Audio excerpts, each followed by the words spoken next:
समानता यानी बराबरी, यह वह शब्द है जिसकी रट इन दिनों हर कोई लगा रहा है। वामपंथियों और समाजवादियों को तो लगता है कि इस पर उनका पेटेंट है। माहौल ऐसा बना हुआ है मानो देश में समानता नहीं है और यह कोई ऐसा जादुई विचार है जिसे हर हाल में लागू कराना चाहिए।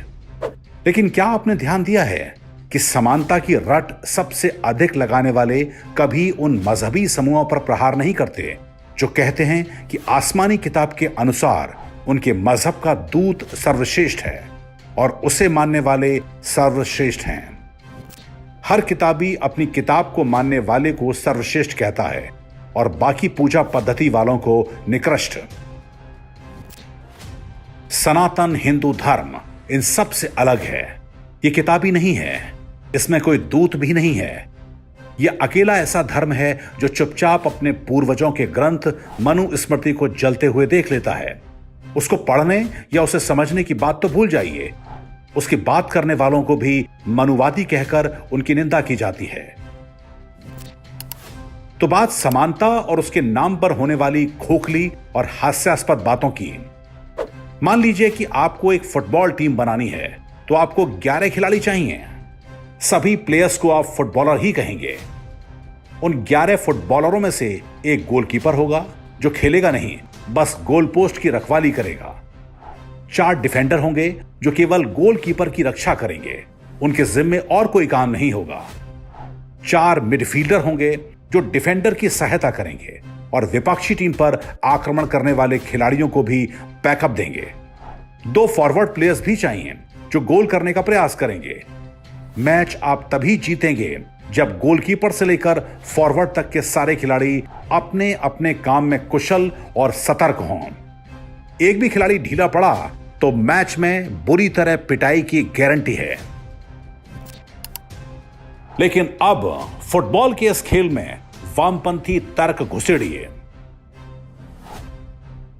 केवल गोलकीपर ग्लव्स क्यों पहनता है? गोलकीपर को ही 20 गज के अंदर फुटबॉल को हाथ से पकड़ने का विशेषाधिकार क्यों है? बाकी खिलाड़ियों के साथ यह भेदभाव क्यों?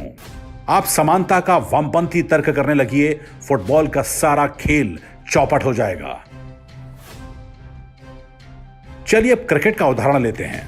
इसमें भी 11 खिलाड़ी होते हैं, पर क्या आप 11 के 11 खिलाड़ी समान गुण वाले चुनते हैं या फिर 11 खिलाड़ी विशेष गुणों वाले चुनते हैं? जैसे कि एक विशेषता हो कि वह विकेट कीपिंग अच्छी करता हो, 5 बल्लेबाज हों, कुछ स्पिनर और कुछ फास्ट और 1 या 2 ऑलराउंडर। कहने का अर्थ है कि क्रिकेट जैसा खेल भी समानता नहीं बल्कि विशेषता के आधार पर ही चलता है। अब यहां भी वामपंथी तर्क घुसड़ के देखिए। केवल विकेटकीपर पैड और ग्लव्स पहनकर क्यों रहता है? क्या बाकी 10 फील्डरों की जिंदगी की कोई कीमत नहीं? स्मैश विकेटकीपर पैट्रियार्की की तख्ती लेकर बैठ जाइए, इस खेल का खात्मा निश्चित हो जाएगा। खेल ही नहीं, दुनिया के सभी कार्य विशेषताओं से चलते हैं।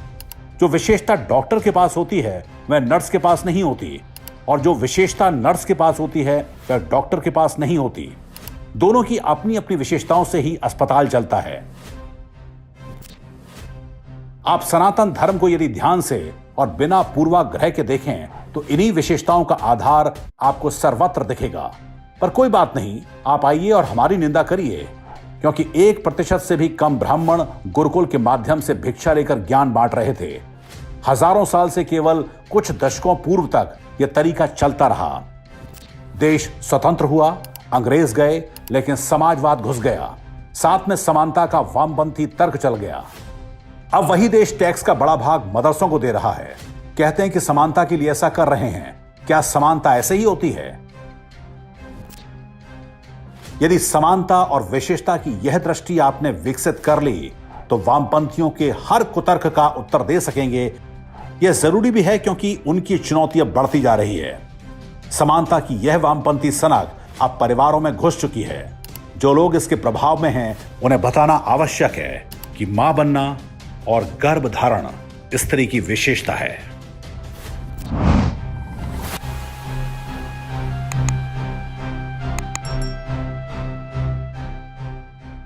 इंडेक्स ऑनलाइन के वीडियो समाज को समर्पित हैं। आप इनको डाउनलोड करके जैसे चाहे वैसे प्रयोग कर सकते हैं। चाहे तो आप हमारे टेलीग्राम चैनल से जुड़ सकते हैं। वहां सारे नए पुराने वीडियो आपको मिल जाएंगे। हमारे सोशल मीडिया लिंक हर वीडियो के डिस्क्रिप्शन में होते हैं। हमारा एकमात्र उद्देश्य हिंदू समाज को जागृत और एकजुट करना है। इसमें सहभागी बने। धन्यवाद।